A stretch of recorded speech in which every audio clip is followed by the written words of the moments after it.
Hello नमस्कार दोस्तों, आपका स्वागत है आपके अपने चैनल शंकर स्टडी अड्डा 357 पर। आज लेकर हम आए हैं जनरल कंपटीशन के प्रसिद्ध पुस्तक लुसेंट वस्तुनिष्ठ सामान्य ज्ञान के भारतीय राज्य व्यवस्था पॉलिटी के पहले अध्याय भारत का संवैधानिक इतिहास। भारत का संवैधानिक इतिहास जिसे विस्तार से चर्चा करेंगे। तो देखते हैं पहला प्रश्न।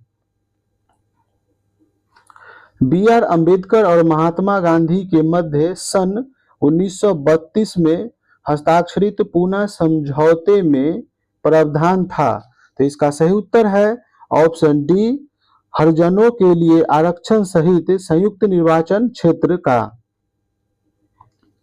पूना पैक्ट अथवा पूना समझौता 24 सितंबर 1932 को हुआ था। समझौते में दलित वर्ग के लिए पृथक निर्वाचक मंडल को त्याग दिया गया, लेकिन दलित वर्ग के लिए आरक्षित सीटों की संख्या प्रांतीय विधान मंडलों में 71 से बढ़ाकर 147 और केंद्रीय विधायिका में कुल सीटों की 18% कर दी गई।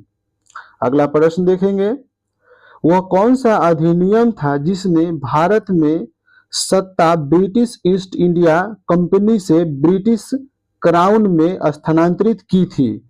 इसका सही उत्तर है ऑप्शन डी, भारत सरकार अधिनियम 1858। भारत सरकार अधिनियम 1858। अगस्त 1858 में ब्रिटिश संसद ने एक अधिनियम पारित किया जिसके तहत भारत का शासन ईस्ट इंडिया कंपनी से छीनकर क्राउन महारानी को दे दिया। इस समय विक्टोरिया ब्रिटेन की महारानी थी। इस समय विक्टोरिया ब्रिटेन की महारानी थी। अगला प्रश्न है। निम्नलिखित में से किस अधिनियम द्वारा भारत के गवर्नर जनरल को अध्यादेश जारी करने की शक्ति प्रदान की गई? तो इसका सही उत्तर है ऑप्शन बी, भारतीय परिषद अधिनियम 1861। यह मुख्य रूप से दो कारणों से विशेष है। एक तो यह कि इसमें गवर्नर जनरल को अपनी विस्तारित परिषद में भारतीय जनता के प्रतिनिधियों को नामजद करके उन्हें विधायी कार्य में संबद्ध करने का अधिकार प्रदान किया, तथा दूसरा यह कि इसने गवर्नर जनरल की परिषद की विधायी शक्तियों का विकेंद्रीकरण कर दिया, जिससे बंबई और मद्रास की सरकारों को भी विधायी शक्ति प्रदान की गई। अगला प्रश्न है। यह सिद्धांत कि स्वतंत्र भारत के लिए नए संविधान को तैयार करना मुख्यतः भारतीयों की जिम्मेदारी होनी चाहिए, पहली बार निम्नलिखित में से किस एक में स्वीकार किया गया? तो इसका सही उत्तर है ऑप्शन बी, लीन लिथगो का अगस्त प्रस्ताव। यह 8 अगस्त 1940 को बनाया गया था। इसने एक सलाहकार युद्ध परिषद की स्थापना के अलावा वायसराय की कार्यकारी परिषद के विस्तार की भी पेशकश की। हालांकि कांग्रेस पार्टी ने प्रस्ताव को अस्वीकार कर दिया क्योंकि इसने प्रभुत्व का दर्जा प्रदान किया। अगला प्रश्न है। रेगुलेटिंग एक्ट पारित किया गया? तो इसका सही उत्तर है ऑप्शन ए, 1773 ईस्वी में। 1773 ईस्वी में रेगुलेटिंग एक्ट का उद्देश्य भारत में ईस्ट इंडिया कंपनी की गतिविधियों को ब्रिटिश सरकार की निगरानी में लाना था। इस अधिनियम को 1773 ईस्वी में ब्रिटिश संसद ने पास किया तथा 1774 ईस्वी में इसे लागू किया गया। अगला प्रश्न देखेंगे। भारत के गवर्नर जनरल को किस एक्ट के द्वारा अपनी समिति के निर्णय को अस्वीकार करने का अधिकार मिला? तो इसका सही उत्तर है ऑप्शन सी, 1786 का अमेंडमेंट एक्ट। 1786 का अमेंडमेंट एक्ट। 1786 का अमेंडमेंट एक्ट का प्रमुख उद्देश्य कॉर्नवालिस को भारत के गवर्नर जनरल के पद के लिए तैयार करना था। इस अधिनियम के तहत मुख्य सेनापति की शक्तियां भी गवर्नर जनरल में निहित कर दी गई। अगला प्रश्न है, पिट्स इंडिया एक्ट किस वर्ष पारित किया गया? तो इसका सही उत्तर है ऑप्शन ए 1784 ईस्वी में। 1784 ईस्वी में इस अधिनियम के माध्यम से भारतीय प्रशासन में ब्रिटिश सरकार का नियंत्रण बढ़ाया गया। अगला प्रश्न है, निम्नलिखित में से किस अधिनियम को मार्ले मिंटो सुधार के रूप में भी जाना जाता है? तो इसका सही उत्तर है ऑप्शन डी भारत परिषद अधिनियम 1909। भारत परिषद अधिनियम 1909। इस अधिनियम के माध्यम से भारतीय विधायिका में सांप्रदायिक निर्वाचन प्रणाली की शुरुआत की गई थी, जिसके तहत मुस्लिम समुदाय को अलग निर्वाचन मंडल प्रदान किया गया। अगला प्रश्न है, मिंटो मार्ले सुधार का उद्देश्य क्या था? मिंटो मार्ले सुधार का उद्देश्य क्या था? तो इसका सही उत्तर है ऑप्शन ए पृथक निर्वाचन प्रणाली। पृथक निर्वाचन प्रणाली। मार्ले मिंटो सुधार का मुख्य उद्देश्य उदारवादियों को दिग्भ्रमित कर राष्ट्रवादियों में फूट डालना तथा सांप्रदायिक निर्वाचन प्रणाली को अपनाकर राष्ट्रीय एकता को विनष्ट करना था। अगला प्रश्न है, मार्ले मिंटो सुधार बिल किस वर्ष में पारित किया गया? तो इसका सही उत्तर है ऑप्शन बी 1909 ईस्वी में। 1909 ईस्वी में भारत परिषद अधिनियम 1909 को मार्ले मिंटो सुधार के नाम से भी जाना जाता है, क्योंकि इस समय मार्ले भारत के सचिव एवं लॉर्ड मिंटो वायसराय था। इन्हीं दोनों के नाम पर इसे मार्ले मिंटो सुधार की संज्ञा दी गई। अगला प्रश्न है, मुसलमानों के लिए अतिरिक्त निर्वाचक मंडल प्रारंभ में किसके द्वारा लाया गया था?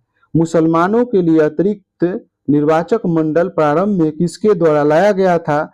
तो इसका सही उत्तर है ऑप्शन बी मार्ले मिंटो सुधार 1909 के द्वारा। मार्ले मिंटो सुधार 1909 के द्वारा। इस अधिनियम द्वारा चुनाव प्रणाली के सिद्धांत को भारत में पहली बार मान्यता मिली। गवर्नर जनरल की कार्यकारी परिषद में पहली बार भारतीयों को प्रतिनिधित्व मिला तथा केंद्रीय एवं विधान परिषदों के सदस्यों को सीमित अधिकार भी प्रदान किया गया।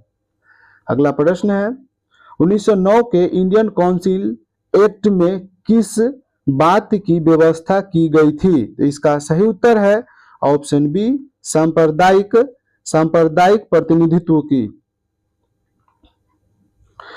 लॉर्ड मिंटो को सांप्रदायिक निर्वाचन मंडल का पिता कहा जाता है, क्योंकि इसने सुधारों के माध्यम से पृथक निर्वाचन मंडल के सिद्धांत का प्रारंभ किया। भारतीय राष्ट्रीय कांग्रेस ने 1909 ईस्वी के अपने अधिवेशन में इस अधिनियम के अन्य सुधारों का स्वागत किया, लेकिन धर्म के आधार पर पृथक निर्वाचक मंडलों की व्यवस्था के प्रावधान का विरोध किया। अगला प्रश्न है, मॉन्टेग्यू चेम्सफोर्ड सुधार में प्रावधानों का सार था। इसका सही उत्तर है ऑप्शन बी प्रांतों में दोहरा शासन। प्रांतों में दोहरा शासन। मॉन्टेग्यू चेम्सफोर्ड सुधार की विशेषताएं, एक में केंद्र में द्विसदनात्मक विधायिका की स्थापना, दूसरा में केंद्र में प्रत्यक्ष निर्वाचन व्यवस्था, तीसरा था प्रांतों में द्वैध शासन प्रणाली की शुरुआत, चौथा था लोक सेवा आयोग का गठन किया गया। लोक सेवा आयोग का गठन किया गया। पांचवा, पहली बार महिलाओं को सीमित मात्रा में मत देने का अधिकार। छठा, केंद्रीय बजट को राज्य के बजट से अलग किया गया।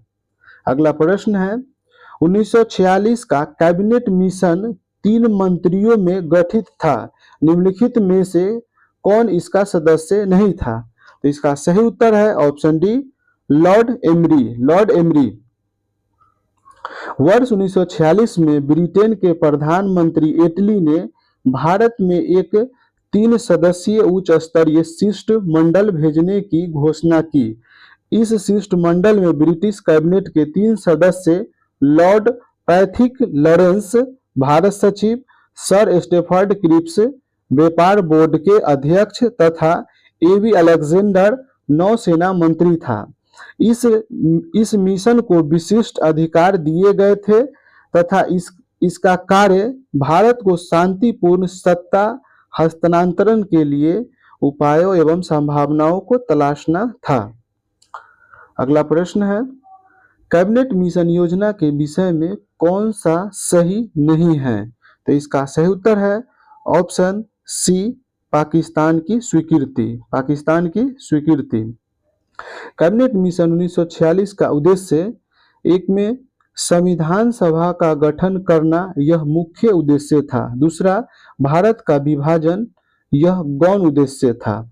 तीसरा, संविधान सभा के सदस्यों का निर्वाचन जनता के द्वारा अप्रत्यक्ष रूप से होगा। चौथा, संविधान सभा का एक सदस्य 10 लाख जनसंख्या पर चुना जाएगा। पांचवा, संविधान सभा में कुल 389 सदस्य होंगे, इनमें से 296 सदस्य निर्वाचित होंगे और 93 सदस्य मनोनीत होंगे, जिसमें 14 सदस्य राजस्थान से सम्मिलित थे। अगला प्रश्न है, भारत का संविधान लागू होने तक स्वतंत्रता के पश्चात इसका शासन किसके अंतर्गत चलाया गया? तो इसका सही उत्तर है ऑप्शन सी, 1935 के भारत सरकार अधिनियम के अनुसार। 1935 के भारत सरकार अधिनियम के अनुसार जब विदेशी संसद द्वारा बनाया गया कानून को देश में लागू किया जाता है तो उसे ही अधिराज्य या औपनिवेशिक राज्य कहते हैं। 15 अगस्त 1947 से 26 जनवरी 1950 तक भारत अधिराज्य रहा। इस समय भारत सरकार अधिनियम 1935 के आधार पर भारत का शासन चलता रहता है। अगला प्रश्न है, भारतीयों को वर्ष 1947 में सार्वभौम सत्ता सौंपने की योजना निम्न में से किस नाम से जानी गई? तो इसका सही उत्तर है ऑप्शन सी, माउंटबेटन योजना। माउंटबेटन योजना। माउंटबेटन योजना 3 जून 1947 ईस्वी को लॉर्ड माउंटबेटन द्वारा प्रस्तुत की गई थी। यह योजना भारत के जनसाधारण लोगों में मनबाटन योजना के नाम से भी प्रसिद्ध हुई। अगला प्रश्न है, कौन सुमेल नहीं है? तो इसका सही उत्तर है option D, Simon Commission, Bharat विभाजन। साइमन कमीशन की घोषणा 8 नवंबर 1927 ईस्वी को की गई। इसकी नियुक्ति ब्रिटिश प्रधानमंत्री ने सर जॉन साइमन के नेतृत्व में की गई थी। इस कमीशन में 7 सदस्य थे जो सभी ब्रिटेन की संसद के मनोनीत सदस्य थे। यही कारण था कि इसे श्वेत कमीशन भी कहा गया। कमीशन के इस बात की जांच करनी थी कि क्या भारत इस लायक हो गया है कि यहाँ लोगों को संवैधानिक अधिकार दिए जाए। इस कमीशन में किसी भी भारतीयों को शामिल नहीं किया गया, जिस कारण इसका बहुत ही तीव्र विरोध हुआ। अगला प्रश्न है,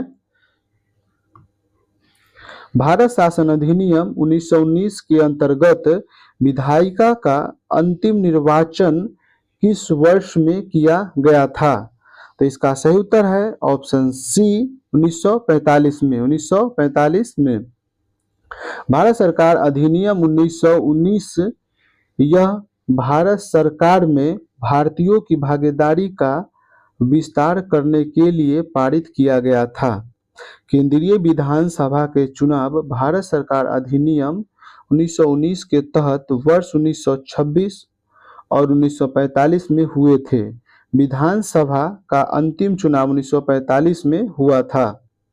अगला प्रश्न है, अखिल भारतीय महासंघ स्थापित करने का प्रावधान शामिल किया गया था? तो इसका सही उत्तर है ऑप्शन ए, भारत सरकार अधिनियम 1935 में।